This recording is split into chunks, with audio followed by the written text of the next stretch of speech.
ताजनगरी आगरा में 2 मारे गए। छत्री गोरक्षा दल इसकी जिम्मेदारी लेता है और भारत माता की सौगंध 26 का बदला अगर 2600 से ना लिया तो मैं भारत माता का पुत्र नहीं। जय श्री राम, जय हिंदू राष्ट्र, भारत माता की जय। दोस्तों आदाब, नमस्कार, सत श्री अकाल। आपका बहुत स्वागत है आपके अपने शो दानिश की ज़ुबानी में। आज की कहानी है आगरा की। आगरा में एक दुकान है बिरयानी की, शाहिद की बिरयानी। तो वहाँ पर कई फ्लेवर की बिरयानी मिलती है। कुछ लड़के आते हैं बिरयानी खाने। बात है 23 अप्रैल रात 12 बजे। 3 लड़के बाइक से शाहिद की बिरयानी पर खाना खाने के लिए आते हैं और वो आकर बैठते हैं। वहाँ पर काम करने वाला जो गुलफाम है, लड़का उनके पास आता है और पूछता है कि आपको कौन से फ्लेवर की बिरयानी चाहिए। अब वो उठता है और पूछता है कि तुम्हारे पास क्या क्या है, कौन कौन सी हैं। वो अलग अलग अपने जो दुकान की डिश हैं उनके नाम गिनाता है। इतनी ही देर में वो अपनी जेब से गन निकालता है और सीधा गुलफाम को शूट कर देता है। अब बिल्कुल उसके बराबर में उसी दुकान पर काम करने वाला दूसरा लड़का जिसका नाम सैफ था वो खड़ा हुआ होता है।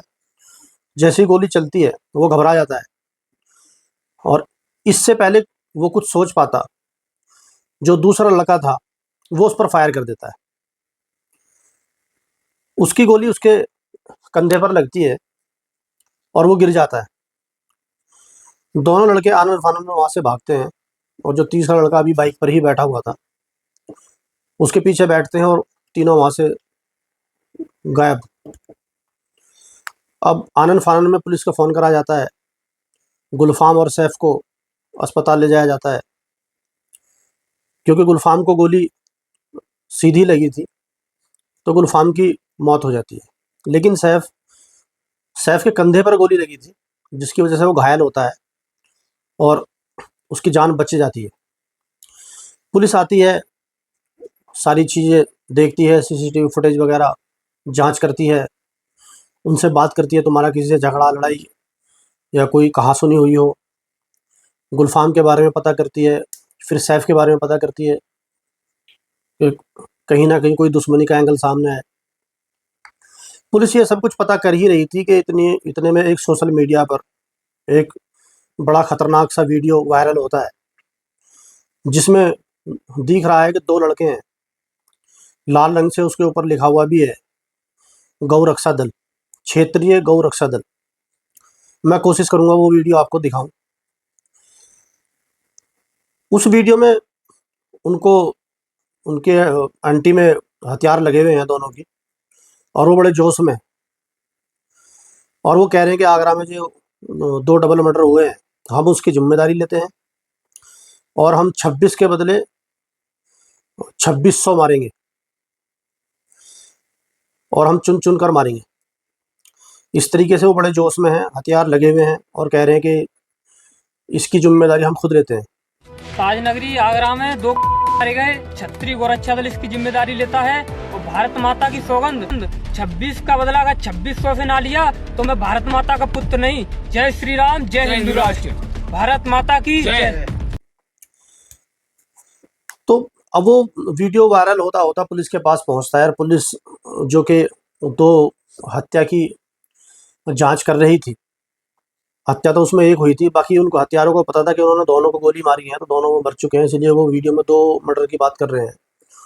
लेकिन गुलफाम की मौत हो चुकी थी और सैफ बच गया था क्योंकि उसके कंधे पर गोली लगी थी। तो पुलिस कैसे सोचती है कहीं ऐसा ना हो कि ये वही हत्यारे और इसी मर्डर की ना बात कर रहे हो, तो पुलिस उन्हीं की जांच करने की सोचती है। तो उसमें उनको पकड़ना कोई ज़्यादा बड़ी बात थी नहीं क्योंकि उन्होंने जिस हैंडल से वो वीडियो अपलोड किया गया था, पुलिस उसकी आईडी खंगालती है और देखती है कि एक मनोज चौधरी के नाम से वो वीडियो अपलोड हुआ है। मनोज चौधरी का एड्रेस निकाला जाता है और पुलिस वहाँ पर जाती है तो वो नहीं मिलता। पुलिस उनकी जांच शुरू कर देती है, उनका सर्च अभियान चलाती है। तो पुलिस को पता चलता है कि एक आगरे के एक इनर रोड है, वहाँ पर वो इस टाइम घूम रहे हैं। पुलिस टीम बनाती है, वहाँ जाती है, क्योंकि पुलिस को पता था उनके पास हथियार हैं। 2 मर्डर उन्होंने वैसे भी करे थे, दोनों ने अलग-अलग गोली चलाई थी, और तीसरा वीडियो जो उन्होंने शूट किया था उसमें भी हथियार साफ-साफ दिखाई दे रहे थे। तो पुलिस किसी तरह रिस्क नहीं लेना चाहती थी, और पुलिस उनको बड़े चुपचाप तरीके से चारों तरफ से घेरती है, लेकिन वो पुलिस पर गोली चला देते हैं, जिसमें एक पुलिस ऑफिसर के बाजू में गोली लगती है। अब एक बहुत बड़ी बात होती है कि पुलिस ऑफिसर पर गोली चलाना, वो भी पूरी टीम सामने है, क्योंकि पुलिस भी पूरी तैयारी से गई थी, तो पुलिस भी फायरिंग करती है। तो जो 2 लड़के होते हैं, प्रियांश और शिवम, उनकी पहचान होती है। उनमें एक शिवम होता है, एक प्रियांश होता है और एक पुष्पेंद्र होता है, और मनोज चौधरी के हैंडल से वो वीडियो डाला जाता है। तो मनोज और पुष्पेंद्र तो वहाँ पर नहीं थे, बाकी शिवम और प्रियांश थे। तो पुलिस उन पर फायर करती है और दोनों की टांग में गोली मार देती है, क्योंकि आपको पता ही है यूपी पुलिस का, वो टांग में गोली मारने में बहुत एक्सपर्ट हैं, और उनका निशाना भी एकदम सटीक लगता है। लेकिन दुख की बात ये थी कि एक ऑफिसर को भी गोली लगती है।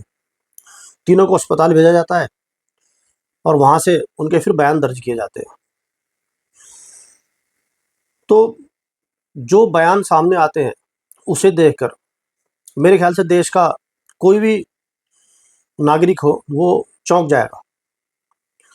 एक साउथ की फ़िल्म थी रवि तेजा की, क्योंकि मूवी थी तो मूवी का एक हिसाब अलग होता है, और जो एक्चुअल लाइफ होती है उसका अलग होता है। तो उसमें वो बदमाश बनना चाहता है, जो फ़िल्म का हीरो है रवि तेजा, और वो ये सर्च करता है, ढूँढता है कि मैं किसको मारूँ, ऐसी क्या वारदात करूँ जिससे मेरा नाम हो और मैं डॉन बन जाऊँ, और रातों रात एकदम मैं टॉप पर पहुँचूँ, और फिर मैं किसी से भी सुपारी ले सकूँ, किसी को भी डरा सकूँ, किसी को भी धमका सकूँ, किसी की भी हत्या कर सकूँ। तो वो उस फ़िल्म में दिखाया गया है कि वो बड़ी प्लानिंग करता है कि मैं किसी एमपी को मार दूँ, या एमएलए को मारूँ, या किसी अधिकारी को मारूँ, कैसे करूँ। तो सेम इन 2 लड़कों की कहानी थी, ये 3 की, जो शिवम, प्रियांश और पुष्पेंद्र थे। एक हमारे जो प्रधानमंत्री जी हैं, नरेंद्र मोदी जी, जब एक कोरोना काल आया था, तो उसमें उनका एक लाइन उन्होंने कही थी जो बहुत अच्छी थी, कि आपदा में अवसर ढूँढिए। तो क्योंकि उस टाइम कारोबार नहीं थे, बिज़नेस नहीं थे, लेकिन वो कहते हैं फिर भी एक हौसला बढ़ाते हैं देश की जनता का, और वो कहते हैं कि घबराओ मत, भले ही आपदा है लेकिन इसमें भी अवसर है, अगर आप ध्यान दोगे अपने आस-पास तो कुछ ना कुछ ऐसा रोज़गार का काम हो जाएगा। तो आपदा में अवसर, एक ये लाइन थी उनकी, बहुत अच्छी थी। तो ये 2 लड़के को जब पता लगता है कि जम्मू कश्मीर में जो मालेगाँव में भी हमला हुआ है, वहाँ पर हमारे 26 भारतीय जो निर्दोष निहत्थे मारे गए हैं, जिनकी कोई गलती नहीं थी, घूमने गए थे वो, मैंने स्टोरी बनाई है उसपे। तो वो उनके दिमाग में एक आइडिया आता है, वो सोचते हैं क्योंकि वहाँ मालेगाँव में नाम लेकर उन 26 की हत्या की गई है। अब क्योंकि इनको भी बदमाश बनना था, डॉन बनना था, तो इनके दिमाग में एक बड़ा ब्रिलियंट आइडिया आता है। ये सोचते हैं क्यों ना हम भी किसी मुसलमान को मारें, और इससे 3 फ़ायदे होंगे।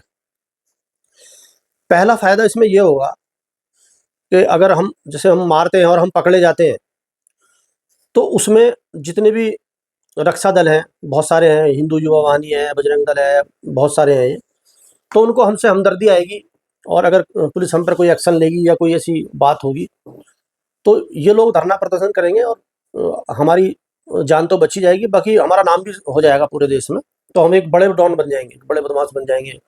तो उसके बाद अ हमारी कमाई अच्छी होगी, ज़िंदगी बढ़िया कटेगी, एक रौबदार, शानदार ज़िंदगी कटेगी, तो उनकी सोच थी।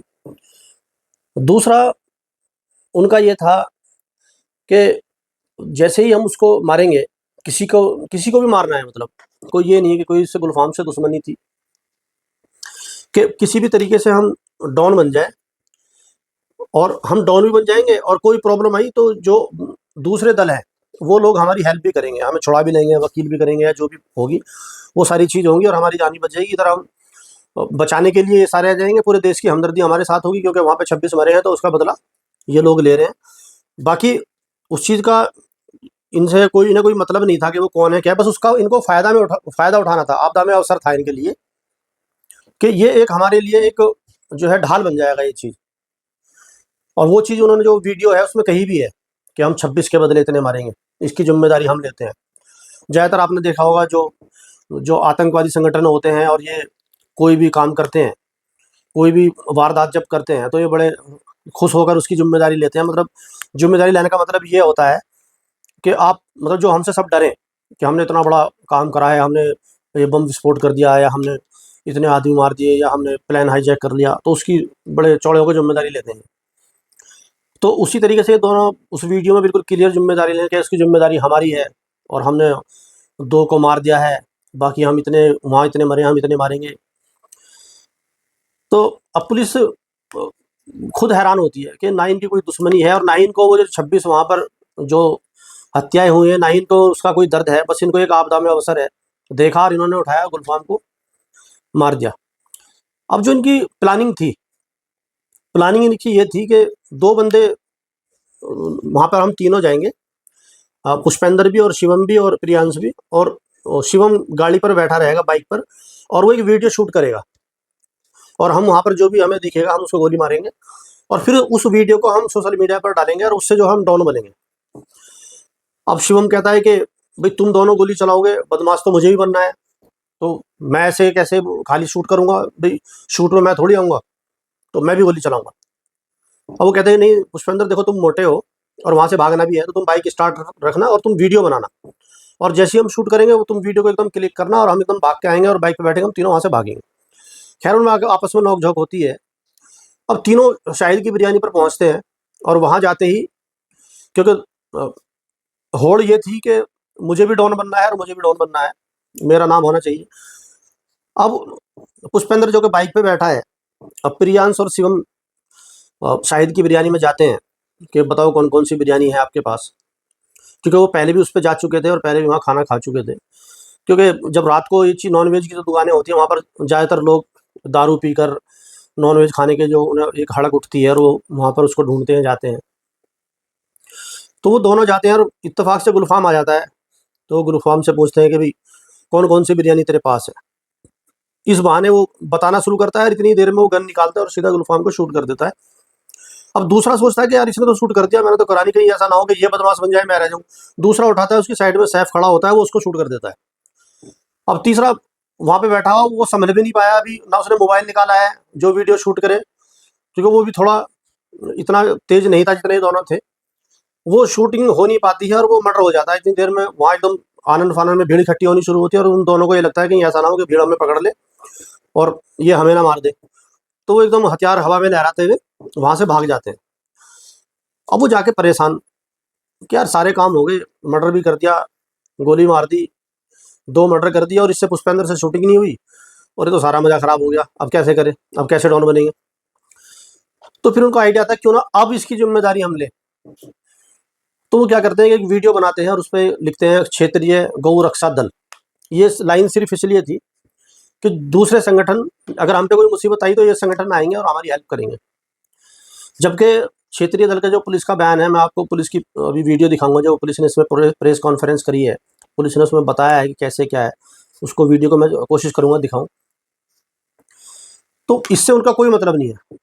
आगरा पुलिस का कहना है कि वहां पर कोई गौ क्षेत्रीय दल है ही नहीं, लेकिन क्योंकि उन्हें एक हमदर्दी चाहिए थी, एक बैकअप चाहिए था। मतलब उनका दिमाग देखो आप, इधर उनको 26 में जो मालेगांव में लोग जो मारे गए हैं उनका भी उसका नाम लेकर उनको ये करना है, और दूसरी हमदर्दी उनको इनकी भी चाहिए, हिंदू का जो रक्षा दल है, और पूरे देश की भी हमदर्दी चाहिए, और उनको बदमाशी बनना है। मतलब दिमाग ही अलग चल रहा है उनका। तो अब वो एक वीडियो बनाते हैं, उसमें लिखते हैं और दोनों अपने अपने हैंडल से उसको अपलोड कर देते हैं। अब क्योंकि उनके इतने फॉलोइंग नहीं थी तो वो वीडियो वायरल नहीं होता। अब वो फिर परेशान, यार ये पता नहीं क्या हो रहा है, पहले तो वहाँ पर पुष्पेंद्र से वीडियो शूट नहीं हुआ, हम मर्डर करके आ गए, और अब हमने ये वाला वीडियो बनाया है पूरे जोश में, अब ये भी वायरल नहीं हो रहा, तो यार इस तरीके से तो हम बदमाश बन नहीं पाएंगे। तो फिर उनके दिमाग में आता है कि यार अब क्या करें, तो वो दिमाग लगाते हैं कि कोई बंदा ऐसा ढूंढो जिसके फॉलोवर ज़्यादा हो। तो तीसरे लड़के के पास जाते हैं, उसका नाम था मनोज चौधरी। क्षेत्रीय दल से वो भी नहीं है जो गौ क्षेत्रीय दल है, और ना ही वो खुद क्षेत्रीय है, ना ही तो ये शिवम क्षेत्रीय था, और ना ही प्रियांश क्षेत्रीय था, ना ही पुष्पेंद्र क्षेत्रीय था। क्योंकि क्षेत्रीय जो हमारे इधर उत्तर प्रदेश की तरफ कहते हैं, वो कहते हैं जो लोग जो पुराने ज़माने में जो जंगें होती थी, तो वहाँ पर जो जंग लड़ने का काम क्षेत्रीय का होता था। तो उसमें खैर अब बहुत सारी बिरादरी हो गई हैं, अगर आप इधर की तरफ के होंगे तो समझेंगे। तो ये राजपूत अपने नाम के आगे क्षेत्रीय लगाते हैं, जैसे पंवार हैं, पुंडीर हैं, गहलोत हैं, तोमर हैं, ठाकुर हैं। वैसे तो हमारे देश में बहुत सारे स्टेट है, तो हर जगह अलग अलग मायने हैं हर चीज़ के, लेकिन इधर की तरफ जो क्षेत्रीय लगाया जाता है तो वो राजपूत ही लगाते हैं। तो कोई सा चारों में से क्षेत्रीय नहीं था इनमें, लेकिन एक हमदर्दी के लिए ये चीज़ ये कर रहे थे। अब पुलिस हैरान कि यार बताओ, तुमने ये करने के लिए 2 मासूम की हत्या कर दी। तो अब उसके बाद में मनोज की तलाश होती है और पुष्पेंद्र की, क्योंकि पुष्पेंद्र फरार है, अभी भी वो पकड़ा नहीं गया है। बाकी मनोज चौधरी को गिरफ्तार कर लिया गया है। तो सोशल मीडिया साइट्स पर गलत तरीके से पेश किया गया विभिन्न लोगों के द्वारा, और दो कम्युनिटी के बीच में भड़काने का प्रयास किया गया। 2 मुकदमा उस पर भी उन लोगों के द्वारा किया गया। जो सोशल मीडिया साइट्स पर गलत तरीके से मनोज चौधरी, जिसका क्षत्रिय संगठन से कोई मतलब नहीं था, उसने इसको सोशल मीडिया साइट्स पर अपलोड किया था, उसको हमारी पुलिस के द्वारा गिरफ्तार किया गया। मनोज चौधरी इसी जनपद का रहने वाला है। आप लोगों के पास जो हम लोगों ने उसके क्राइम रिकॉर्ड्स मनोज चौधरी का पूरा दिया है, ये मलपुरा थाना का रहने वाला है, और यह 302 के मामले में भी 2017 में इस पर कार्रवाई हो चुकी है। इसी के द्वारा विभिन्न जगह बार बार इस चीज को अपलोड किया जा रहा था कि धर्म पूछ करके इसको मारा गया है, और यह इस एक जाति का संगठन है जो कि पूरी तरह से बेबुनियाद और गलत तथ्यों पर आधारित था। और ना ही मनोज चौधरी, जिसका कि 2017 में एक आपराधिक इतिहास था, 302 में वह जेल गया था, इसमें वो इससे उसका कोई मतलब। इसके बाद सैयद अरीफ के नेतृत्व में जो हमारे लड़के थे, पूरी एसओजी टीम और सबने काफी मेहनत की। हमारी जो कंसर्न एजेंसी थी एसटीएफ ने भी इसमें हमारी मदद की, और जो 3 लड़के जो उसी गांव के, जहां पर ताजगंज थाने के अंतर्गत थी, एक पास का गांव है जहां के ये लड़के रहने वाले थे, प्रियांश यादव पुत्र वीरेश यादव निवासी ग्राम करभना थाना ताजगंज, शिवम बघेल पुत्र रमन सिंह बघेल निवासी करभना, ये दोनों यहीं के रहने वाले थे, और एक तीसरा पुष्पेंद्र, वो भी करभना गांव का रहने वाला। ये तीनों लड़के छोटा मोटा काम, जो काम गुलफाम करता था, जिस तरह से रेस्टोरेंट में मजदूरी का काम करता था, इसी तरह का कार्य ताजगंज क्षेत्र में जो विभिन्न लोग करते हैं, ये तीनों लड़के भी करते थे, जो इसमें मनोज चौधरी के अलावे जो 3 एक्यूज थे, प्रियांश यादव, शुभम बघेल और पुष्पेंद्र। तो ये थी आज की कहानी, बड़ी अजीब, जिसको मतलब आपदा में अवसर क्या क्या उन्होंने सोचा और किस तरीके से जिम्मेदारी ले रहे हैं। आप बताएं ये कहानी आपको कैसी लगी। ये अभी 8 दिन पहले कहानी है, 8-10 दिन। और अपने सुझाव और सवाल दें, कमेंट में बताएं। और अब मिलते हैं कल किसी दूसरी वीडियो के साथ नई। तब तक अपना और अपनों का ख्याल रखें। धन्यवाद।